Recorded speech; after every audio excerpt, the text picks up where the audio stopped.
ინტერნეტი ძალიან გაბრაზებულია ამ TikTok-ის ტრენდზე, სადაც ქალები გამოდიან და მხარს უჭერენ ლინდსი კლენსის, რომელმაც საკუთარი სამი შვილი მოყვა. ვინც დეტალები არ იცით ამ ქალს, მისივე მტკიცებით ფსიქოზური შეტევა ჰქონდა. ასეც ცდილობს ის სასამართლოში თავის დაცვას. მან მოკლა თავისი სამი შვილი, მათ შორის 8 თვის ბავშვი. ეხლა კი TikTok-ზე ასობით ათასი ქალი გამოდის და მხარს უჭერს მას, ამბობენ ლინდსი, მეც ზუსტად ასე ვარ. და მიუხედავად იმისა, რომ ეს ტენდენცია ძალიან მაბრაზებს და მაცოფებს, უნდა ვთქვა, რომ გული მტკივა იმის გამო, რომ ისეთ რეალობაში ვცხოვრობთ, სადაც დედებს გონიათ, რომ დედობის სირთულეები ამართლებს ბავშვების მოკვას. ეს არ მაკვირვებს. ესენი იგივე ქალები არიან, რომლებიც აბორტის უფლებებს უჭერენ მხარს. ისინი ფიქრობენ, რომ თუ ქალისთვის ბავშვის ყოლა რთულია, მაშინ უფლება აქვთ მოიშორონ ის. მაშინ რატომ არ უნდა იყოს ეს მართალი მოგვიანებითაც განსაკუთრებით თუ ფსიქოზური შეტევა აქვთ? მაგრამ მეგობრებო, ეს ყველაფერი ჩემთვის ძალიან მტკივნეულია. და ჩვენ დეტალებში შევალთ და ვეცდებით ავხსნათ ეს ტენდენცია. როცა ასობით ათასი ქალი გამოდის და აშკარად ფსიქოზურ დედამკოლს უჭერს მხარს, მართლა არ მდერა რომ ამ სიტყვებს ვამბობ. მაგრამ შეგვიძლია ერთი წამით დავფიქრდეთ და დავაფასოთ, რომ ეს უფრო გულსატკენია, ვიდრე გამაღიზიანებელი. და მთელი ეს ცირკი, რაც ახლა ხდება კონსერვატორ კომენტატორებს შორის. ზოგი ძალიან მკაცრად გამოდის ამის წინააღმდეგ, ზოგს კი ცოტა მეტი თანაგზნობა აქვს ამ ყველაფრის მიმართ. ეს უბრალოდ არ არის მთავარი თემა. მთავარი თემა აქ არის სამი ბავშვი, რომლებიც მოკლეს. და ეს სრულიად მიუღებელია. და გოგოებო, ეხლა დეტალებში შევალთ რა მოხდა. ასე რომ თუ არ გინდათ ამის მოსმენა, გაფრთხილება, უბრალოდ გამოტოვეთ შემდეგი 2 წუთი. ვიცი რომ ზოგი თქვენდანი ახლა გაბრაზებულია ჩემზე, მაგრამ სამწუხაროდ გოგოებო, კიდევ უფრო მტკიცედ უნდა დავდგე ჩემს პოზიციაზე. უდავოა რომ ლინდსი კლენსი სასამართლოზეა თავისი სამი შვილის, კორას 5 წლის, დოსონის 3 წლის და ქეილანის 8 თვის მკვლელობისთვის. თითოეული მათგანი მან დაახჭო მინიმუმ 4 წუთის განმავლობაში, სამი სხვადასხვა სავარჯიშო რეზინით. ბრალდების მხარე ამბობს, რომ ეს წინასწარ განზრახული მკვლელობა იყო, ხოლო დაცვის მხარე ამტკიცებს, რომ მან ჩაიდინა ეს, მაგრამ სისხლის სამართლებრივად პასუხისგებელი ვერ იქნება, რადგან ფსიქოზური, მწვავე ფსიქიკური კრიზისი ჰქონდა. ლინდსეის საკუთარ ადვოკატმა თავის შესავალ სიტყვაში თქვა, რომ მას ბიპოლარული აშლილობა აქვს და წამლებმა მდგომარეობა კიდევ უფრო გააუარესა. და რომ იმ დღეს, როცა მან სამი ბავშვი მოკლა, მან ხმა გაიგონა, რომელიც ეუბნებოდა, ეს შენი ბოლო შანსია. მოკალი ბავშვები, რომ შემდეგ თავი მოიკლა. ის კარგად ფუნქციონირებდა 24 იანვარს, მკვლელობის დღეს. დილით კორა ექიმთან წაიყვანა. ბავშვებთან ერთად თოლში თამაშობდა. ამის ფოტოები ქმარს გაუგზავნა. შემდეგ მან პატრიკს მესიჯი მისწერა, რომ 3V-დან საჭმელი წამოეღო და მათი ქალიშვილისთვის ტამალი ერიდა. შემდეგ 3V-ში დარეკა და შეკვეთა გააკეთა. და ვიცით, რომ მან Apple Maps-ი გამოიყენა, რათა ენახა, რამდენი დრო დასჭირდებოდა პატრიკს რესტორანში მისვლასა და დაბრუნებაში. ფაჩ. გულისხმობ ეს საწყალი მამა. დაახლოებით 5 საათისა და 15 წუთიდან 6 საათისა და 9 წუთამდე ამ საქმეებს აკეთებდა. როცა დაბრუნდა, ნახა რომ ის თოლში იწვა, ხელები და კისერი დაჭრილი ჰქონდა. ის პარალიზებული იყო ფანჯრიდან გადახტომის შემდეგ, ხოლო ბავშვები არ რეაგირებდნენ და კისერზე ჯერ კიდევ ლენტი ჰქონდათ. მან სცადა დახმარება, მაგრამ კორასა და დოუსონისთვის უკვე ძალიან გვიანი იყო. 8 თვის ბავშვი კი კიდევ 3 დღე დარჩა სიცოცხლის შემანარჩუნებელ აპარატზე. ორივე მხარე სასამართლოში ამ ყველაფერს აღიარებს. ზოგი ამბობს, რომ მას სიკვდილით დასჯა ეკუთვნის. ზოგი კი ფსიქიატრიულში გაგზავნას ითხოვს. ასევე არიან ადამიანები, რომლებიც ამბობენ, რომ ეს მისმა ქმარმა გააკეთა. და არიან ადამიანები, რომლებიც მთელ TikTok-ზე თავიანთ ვიდეოებს აწერენ. იგივე ლინდსი. ლინდსი ეხლა ეს ტრენდად იქცა, სადაც ქალები მიანიშნებენ, რომ თვითონაც იმ ზღვარზე არიან, რომ უნდათ თავიანთი შვილები დაახჭონ. ხო, ეს ბოლო განსაკუთრებით უცნაურად მეჩვენება. ეს გულს მიკლავს. შეიძლება გულწრფელი ვიყო? ეს გულს მიკლავს. ვერც კი გაბრაზებული ვარ. გაბრაზებული ვარ იმ საზოგადოებაზე, რომელმაც მართვა ასე გამოურეცხა ტვინი ამ ქალებს, რომ ასეთი გადაგვარებული იდეოლოგიები აქვთ. ისინი თავიანთი შვილების აღზრდის სირთულეებსა და ბრძოლებს ისე აღიქვამენ, თითქოს ეს რაღაც ისეთი იყოს, რის გამოც შეიძლება ზიანი მიაყენონ მათ. ნაცვლად იმისა, რომ ეს ცხოვრების უდიდეს პატივად მიიჩნიონ. რა დაემართა ჩვენ საზოგადოებას? გულისხმობ, ეს ქალები აშკარად არ არიან ნორმალურები. ეხლა ინტერნეტში ძალიან ვირუსულად ვრცელდება ვიდეო, სადაც ქალი თავის შვილებს წვავს, ხო გესმით? წვავს თავის შვილებს. მაიამიში მცხოვრები ეს დედა ცხელ ცვილს ასხამს თავის პატარა ბავშვის ხელებზე და ვიდეოში სამზარეულოში ცეცხლს ანთებს, ხომ გესმით, რადგან მას ფსიქიკური ჯანმრთელობის პრობლემა აქვს. და გულისხმობ, რა? და ეხლა ვრცელდება ესეთი ვიდეოები, სადაც ამბობენ, რომ მშობიარობის შემდგომა აგრესიამ დამძლია. ასე რომ გვაქვს ეს თეატრალური, საკუთარ თავზე ორიენტირებული ბავშვური სისულელეები თეატრალური ნარცისისგან, რომელიც ყველას გააგიჟებს. მაგალითად, აი ეს მჭირდება ემოციების დასარეგულირებლად. ძალადობრივად უნდა მოვიქცე, რადგან ძალიან მიჭირს. მართლა მივედით იმ წერტილამდე, საზოგადოებაში რეალურ წერტილამდე, რომ ქალებს აღარ შეუძლიათ საკმარისად დაარეგულირონ ემოციები იმისთვის, რომ გაუმკლავდნენ იმას, რომ დედობა რთულია, ისა რომ კამერის წინ სკმუტვის გარეშე. მას სჭირდება ეს კინულის ნაჭრები სიბრაზით ისროლოს, რომ დააკმაყოფილოს რაღაცის დანგრევის სურვილი. და კი, შეიძლება გიჟურად გამოიყურებოდეს. სხვათა შორის ნამდვილად გიჟურად გამოიყურება, მაგრამ ძალიან ეხმარება. უბრალოდ. ხანდახან ახალი ტრენდებია, ხო ასეა? მაგალითად, ყინულის ჩაყრა აბაზანაში, რომ შენი შვილი არ დააზიანო. ზოგი დღე დედობისას ჩემი მოთმინება კონტროლს საჭიროებს. ამიტომ იმის ნაცვლად, რომ ჩემს პატარასთან ყვირილში შევეჯიბრო, ყინულს ყრი ჩემს აბაზანაში. გონებრივად არასტაბილურები არიან. პირდაპირ ფსიქიკურად აშლილები არიან ეს ქალები. კარგი. და მედვალში ამ სკანდალის ცენტრშია, რადგან ძალიან მკაცრად გამოჩნდა ამ საკითხში. და სინამდვილეში ბენ შაპირომაც გააკრიტიკა ამის გამო, რადგან მას ეს არ მოსწონს. მაგრამ ეს საკმაოდ განსაკუთრებულია, თუმცა სულაც არ არის გასაკვირი, რომ იმ კვირაში, როცა ქვეყნის მემარცხენე ქალები ღიად ზეიმობენ და წმინდანად აცხადებენ მონსტრს, რომელმაც თავისი სამი შვილი დახოცა, ეს თანამედროვე ისტორიის ერთ-ერთი ყველაზე საშინელი და მრავლისმთქმელი მომენტია. ზოგიერთი კონსერვატორი, ინფლუენსერი და კომენტატორი გადაწყვიტა, რომ დრო ჩემზე გაბრაზებაში დახარჯოს, რადგან მათი თქმით, ჩემი ტვიტი ოდნავ და საშინლად ჟღერდა. მე ვიფიქრებდი, რომ ქალის მიერ საკუთარი სამი შვილის მეთოდურად მოკვლის ფართომასშტაბიანი ღია და უთიფარი ზეიმი აქ მთავარი სათაური იქნებოდა. და თავად ეს ქალი და მისი დამცველები ამ ამბავის ბოროტ მოქმედები იქნებოდნენ. მაგრამ რა თქმა უნდა, ჩვენ სულელურ დროში ვცხოვრობთ. ამიტომ ხალხი ჩემზე ლაპარაკობს. ათასობით ქალი ამბობს, რომ ლინსი კლენსი ვერასდროს მოკლავდა თავის სამშვილს, რადგან ის ლომია და ლომები არ კლავენ.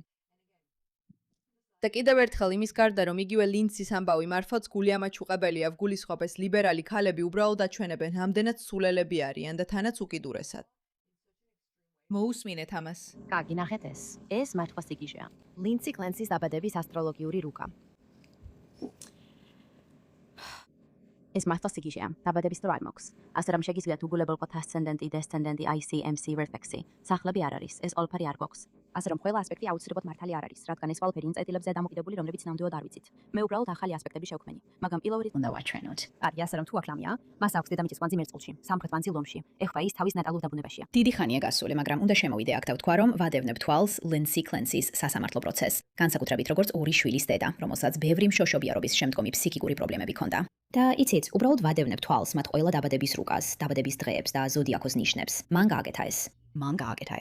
მან გააკეთა ეს. ის ტყუპების ნიშნის მამაკაცია. მისი დაბადების დღეა 15 ივნისი. მე ტყუპების ნიშნის ქალი ვარ. ჩემი დაბადების დღეა 14 ივნისი. მოდით კიდევ ერთი მაგალითი მოვიტანთ, თუ ვინ არის ტყუპების ნიშნის მამაკაცი. ასევე, დაბადების დღე 14 ივნისი. კაცები და ქალები განსხვავდებიან. დაიმახსოვრეთ ეს. გთხოვთ, ნუ გამსჭით. დონალდ ტრამპი. ზოგჯერ მიკვირს, როგორ ვარ ამ ადამიანებთან ერთი და იმავე სქესის. ანუ ნეტავ მეც მაქვს იგივე გონებრივი წყევლა, რითაც ეს ქალები იტანჯებიან. ანუ მართლა ასეა. იმედი მაქვს არა. მუდმივად ხედავ, როგორ საუბრობენ ადამიანები ლინსი კლენსის საქმეზე და ბევრი კონსერვატორი ეკითხება საკუთარ თავს. როგორ მივედით აქამდე, როგორც საზოგადოება, როცა ამდენი ქალი იცავს მას. ლინსი კლენსი, რომელმაც სამი შვილი დაახრჩა და მოკლა, ანუ რა ხდება ქალებთან დღეს? და გეტყვით, როგორ მივედით აქამდე. იმიტომ, რომ დღეს ამერიკაში ქალების 25%-ზე მეტს ზუსტად ის აქვს გაკეთებული, რაც ლინსიმ. ზუსტად იგივე გააკეთეს. მათ მოკლეს საკუთარი შვილები, ხომ ასეა? მოკლეს უმწეო უდანაშაულო შვილები მხოლოდ იმიტომ, რომ არ სურდათ ისინი. ისინი ხელს უშლიდნენ. ამიტომ, რა თქმა უნდა, ისინი თანაუგრძნობენ მას. რა თქმა უნდა, ისინი ცდილობენ საკუთარი დანაშაულის გრძნობის დაფარვას, ამართლებენ რას ქალის ქრა სხვა ქალის ქმედებას, რომელმაც საკუთარი შვილები მოკლა. ეს ბუნებრივი გზაა, რომლითაც ცდილობ ცოდვასთან გამკლავებას, ხომ ასეა? თუ ალკოჰოლთან პრობლემა გაქვს, თავს იმ ადამიანებით ირბლივს, ვინც ბერს სვამს. თუ გინების პრობლემა გაქვს, იმ ადამიანებით ირბლივს, ვინც ბერს იგინება. ეს გულსატკენია. აშკარად აბორტზე საუბრობს, ხომ ასეა? მაგრამ კიდევ ერთხელ. ამ ქალების ტენდენცია, რომ ლინსი კლენსის მხომ ლინსის მხარს უჭერენ, მისთვის დიდ თანხებს აგროვებენ, დავებენ და მის უდანაშაულობაზე რაღაცა შეთქმულების თეორიას ავითარებენ, ორ რამეზე მიუთითებს. პირველი ეს არის აბსოლუტური გონებრივი დეგრადაცია, რაც პროგრესულ ქალებს TikTok-ის, ეროტიკული ლიტერატურისა და ნამდვილი დანაშაულის ისტორიების მუდმივი კითხვით განუვითარდათ. მე ტკბილეულს ვჭამ. მე ვფიქრობ, რომ მათში ინტელექტუალიზმი საერთოდ არ არის, მაგრამ უფრო მნიშვნელოვანი მეორე საკითხია. ის თვალსაჩინო და აშკარა ჰიპოკრიზია, რომ სინამდვილეში მათ თანასწორობა არ სურთ. ისინი მუდმივად ცდილობენ ქალებისთვის განსაკუთრებული გამონაკლისების დაშვებას, ქალების მსხვერპლად წარმოჩენას და ყველაფერზე პასუხისმგებლობისგან მათ გათავისუფლებას. ხო. ანუ ეს ტენდენცია, როცა ქალების მიერ კამერის დაყენებისა და იმის ჩვენების ტენდენცია. თუ როგორ უჭირთ ბავშვებთან ყოფნა, უბრალოდ ისაა, რასაც მე არ ვეთანხმები. ან ბავშვების მიმართ ცუდად მოქცევა. მე რაც ამას დაწერა, ნუ გააკეთებთ ამას. ჩვენი საქმეა ბავშვების დაცვა და არა განზრახ მათი გაღიზიანება. ეს უბრალოდ მძულს ეს. ლინსი კლენსი აბსოლუტური მონსტრია, რომელმაც სამი ბავშვი დაახრჩო. ის არ იმსახურებს არავისგან თანაგრძნობას. მხოლოდ სიკვდილით დასჯა იქნება საკმარისი. ამ ქალმა თავისი შვილები მოკლა, მაგრამ ამბობს, რომ ეს მისი ბრალი არ არის. ნორმალური არ არის, როცა გიჩნდება შენი შვილების მოკვლის ფიქრები. იგივე ლინცი ტრენდი არ არის ისეთი მაგარი, როგორც გონია. ეს ძალიან შემაშფოთებელია და ყველა დედა, ვინც ამას აქვეყნებს, უნდა გამოიძიონ. ვეთანხმები, მართლა ვეთანხმები. შენი ცოლი ალბათ არ უნდა იყოს TikTok-ზე, ალიფ-თალაკისგან. ხალხს ამაზე ძალიან უჭირს. ნება მომეცი კიდევ ერთხელ გავიმეორო. TikTok-ი უნიკალურად არის შექმნილი, რომ ქალებს მიაწოდოს დამოკიდებულების გამომწვევი ნეგატიური მატყუა არა და გამაღიზიანებელი კონტენტი. ამიტომაც იცავენ ლინცი კლენსის საქმეს და ისიც წაიშალა. მიუხედავად იმისა, რომ იქ სექსუალური ტრანს ქალებიც არიან, ალბათ არ უნდა იყო TikTok-ზე. მადლობელი ვარ, რომ ყავს გუნდი, რომელიც ჩემს პოდკასტის ამონარიდებს TikTok-ზე აქვეყნებს. ფიქრობ, მნიშვნელოვანია, რომ ალტერნატიული შეხედულებები წარვადგინოთ და მინდა გითხრათ, რომ ჩემს ცხოვრებაში არც ერთი დღე არ შევსულვარ იმ აპლიკაციაში. ის აღიარებს, რომ მოკლა თავისი 3 შვილი და მიუხედავად ამისა, ჯერ კიდევ შეგროვებულია $767,000. ანუ მაგალითად ტიმპული. ეს არის აბორტის დებატების შემდეგი აშკარა ევოლუცია. ჩემთან ერთად. უფრო მეტად საჩვენებელი ვიდეოები. იმაზე თუ რამდენად რთულია იყო დედა. სამართლიანობა ლინცი კლენსისთვის. ანუ შეხედეთ ამას.